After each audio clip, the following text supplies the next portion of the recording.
be able to come and visit such an excellent academic institution, a tertiary institution, where let me say, I was most impressed by the industry engagement that you have.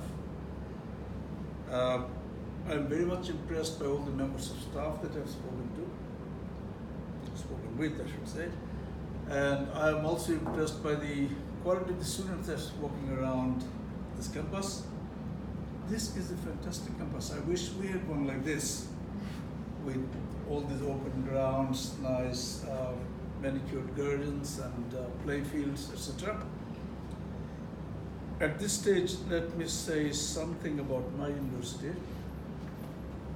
North-South University was established in 1992. As far as I know, the first private university in India was established by Manipal University in 1993. We are only a 25-year-old university. As someone said, that university is not a sprint, it's a marathon. So it goes on and on and on. And the university has to be very dynamic. Even Oxford, Cambridge, Harvard, MIT, they're all changing continuously to stay at the head. So North-South University, by their standard, is very young. We have 24,000 students currently. We have an alumni tally of 20,000. They're all doing well. Let me just say that there's not one unemployed graduate of ours. In fact, some employers complain that they didn't get enough of our students. In some departments, we get scholarships given by industry so that we can take extra students that we can, at the end, we can guarantee that students will go, but we can encourage them to go to those particular industries. We are also, like you, a very industry-engaged university. We have our advisors in each of the disciplines. Most of them come from industry. Those things are there. We're probably a little bit ahead in terms of engagements with overseas universities. We have agreements with Johns Hopkins, NASA, University of Maryland, lots of Australian top universities,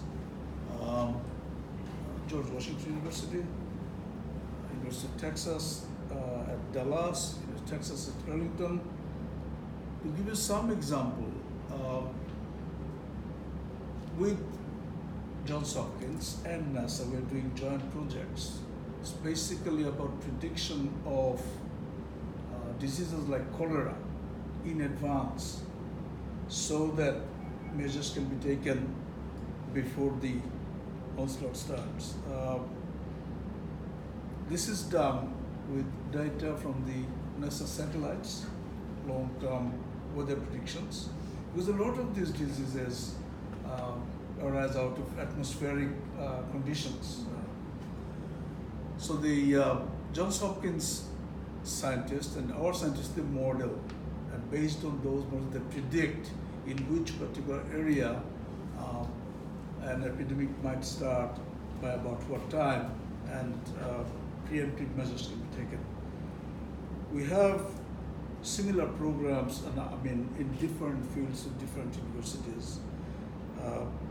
And we also get quite a lot of research grants from overseas. Probably last 12 months, we've got grant commitments of about $50 to $20 million. The good thing is that the scientists from those universities come and sit at North-South and work with our scientists. We have, as I mentioned, 100% employment rate. Our graduates are also big entrepreneurs in a big way. You find probably about at least 2,000 of our graduates with owning big companies. It's not that they inherited it from their parents. We have business incubators and stuff, and they do it. Similarly, in the electrical, on the engineering side, we give students projects. They present them, and then we have the industry coming, and some of those projects do really take off, and they become the basis for new products, new processes. So we're that sort of university. We are young. We're trying to get up there. What is important for us is, as Professor Talwar said, we should not be looking at the West all the time. There are good universities in our neighborhood. We should work in collaboration with them.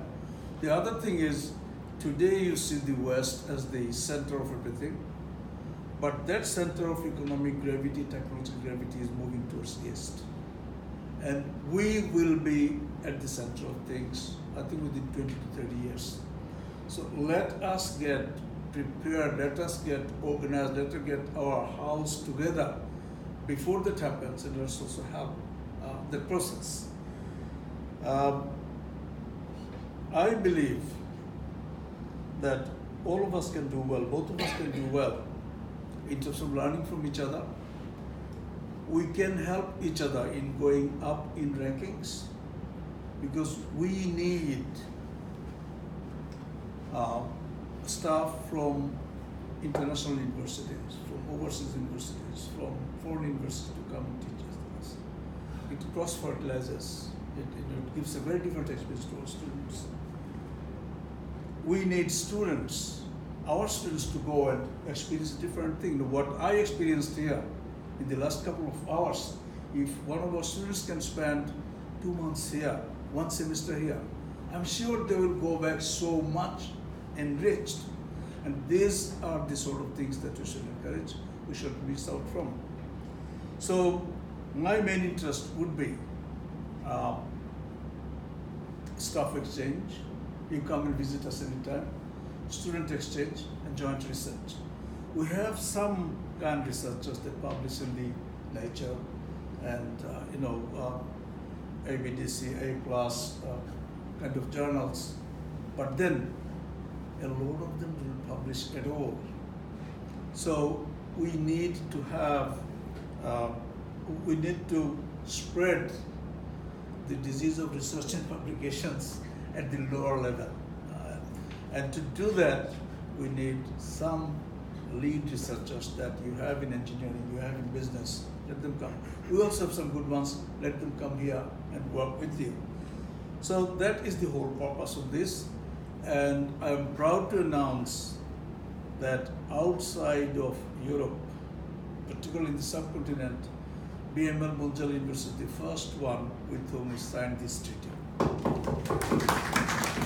And I think it's a fantastic beginning for us. So here it starts, and also it's my belief that signing an agreement is not something to be really, I've signed 25 agreements with different universities, and that's it. It should not happen that. It's what happens under this agreement.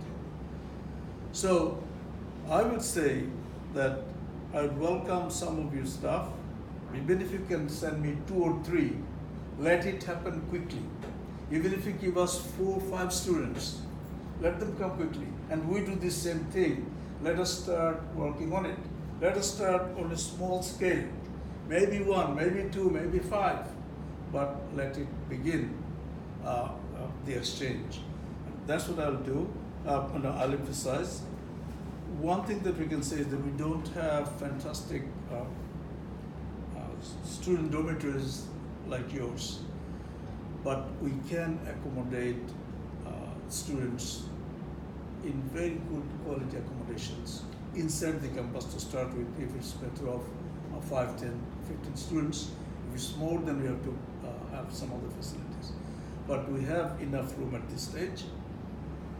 For your staff coming again, if they come on holiday, even if they come for 1 week, the important thing would be for your staff to come and see who they can work with, or browse and see based on their publications, based on their profile, who would be compatible with them.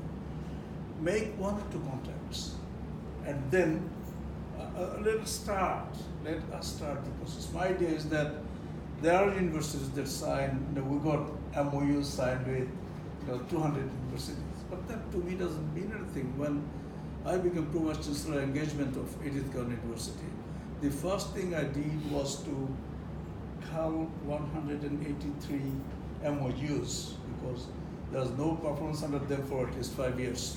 So what's the use of keeping the paperwork? So I said, no, these things basically, these MOUs will be cancelled. We want only those MOUs which are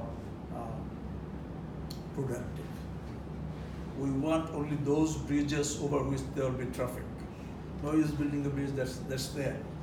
So in that sense, I'm very sure that we can learn a lot from BML, and I'm very sure that your people will enjoy working with us.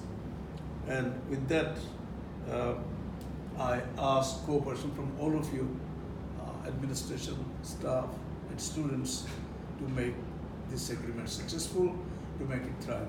Thank you.